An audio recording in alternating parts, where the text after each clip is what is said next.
Yo, what's going on, Grind Time Nation? Welcome back to the next episode of Grind Time TV. I am Coach Alex Morocco, pronounced just like the country, spelled absolutely nothing like it. Look, Derrick Rose is one crazy mofo. Yeah, sure, he's awesome and he might be one of my favorite players in the NBA, but he is a crazy mofo, all right? When we released the 10 Commandments to Basketball Nutrition a couple of days ago. By the way, congratulations to all of the Grind Time players who invested it, who are using the principles in it already, who are following the commandments. Awesome job to you guys. You guys are hitting me back with how happy you are and with your results, and you feel the difference already. That is awesome. That is exactly the point of it. So congratulations to you guys. Anyways, back to Derrick Rose. So after we released the 10 Commandments, we got a lot of questions about the program, obviously, and one of the questions we actually got a few times was about Derrick Rose and his so-called sugar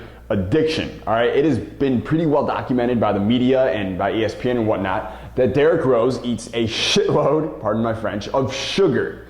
All right, in fact, did you know he literally had a custom Skittles vending machine installed into his house a couple summers ago? Literally, had a customized Skittles vending machine installed in his house. Pretty wild stuff. So listen, in this world, a lot of people are going to sugar coat things for you, all right? They're not gonna tell you like it is. They're gonna try and protect your feelings or whatever. That's not me, all right? I'm the dude that's gonna tell you exactly like it is. We call it giving truth, all right? I give truth. It's what I do. I just prefer it that way. So I'm going to tell you right now, to all the guys who emailed in and all the guys who are wondering it, if, you know, how does Derrick Rose eat all that sugar? Isn't that okay? Can I eat all that sugar too? It doesn't seem to affect him. Here's the deal. You do not have Derrick Rose genetics. I'm sorry on behalf of Mother Nature, but it just didn't work out that way for you, all right? I'll give you a second right now to accept it because I know it's pretty hard, pretty big thing to kind of take in right now, all right? However, that doesn't mean you can't reach similar levels of success in your own basketball career. All right? What it means is that you need to maximize every opportunity and every advantage that you can get simply because you weren't born with Derrick Rose genetics. All right?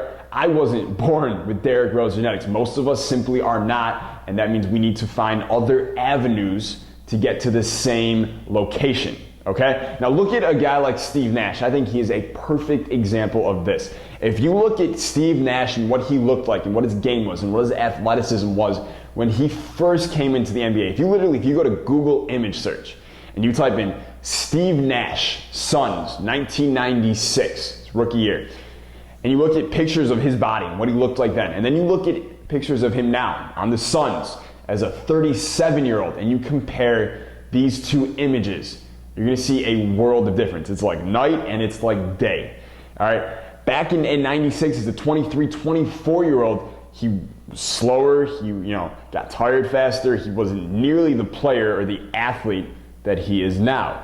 Now, he's older now though, and better athlete, quicker, faster, recovers quicker, has more energy, and is obviously a better player.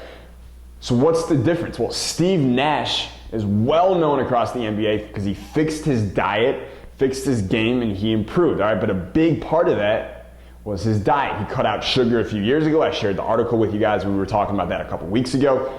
And he has seen enormous changes in his physique, in his athleticism, and in his energy. And it's obviously translated, pretty well onto the basketball court, all right? I think he's a perfect example of that. As someone not born with Derrick Rose genetics, but still got to the same location, all right? And it's no different for you. Just because you can't eat Skittles all day and have a custom vending machine inside your house doesn't mean you still can't get to the same place or achieve the same kind of success, all right? And you don't need crazy rigid diets. You don't need, to never eat sugar again. You just need a blueprint, something you can follow. The 10 Commandments, if you will, the 10 things, the 10 eating habits that you just gotta follow. So the foods you're eating and the diet you're following isn't one that hurts your game. It's not one that's subtracting from your game or holding you back.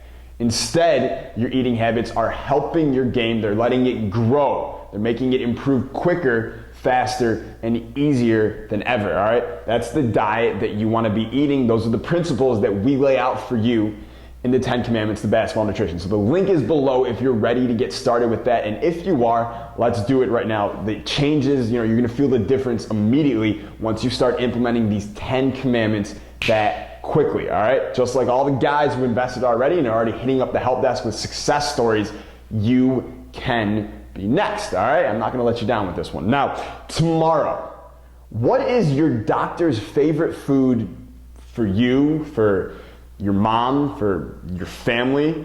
What's his favorite food for all of you? We're gonna answer that question tomorrow. But until then, as usual, stay grind time. Peace!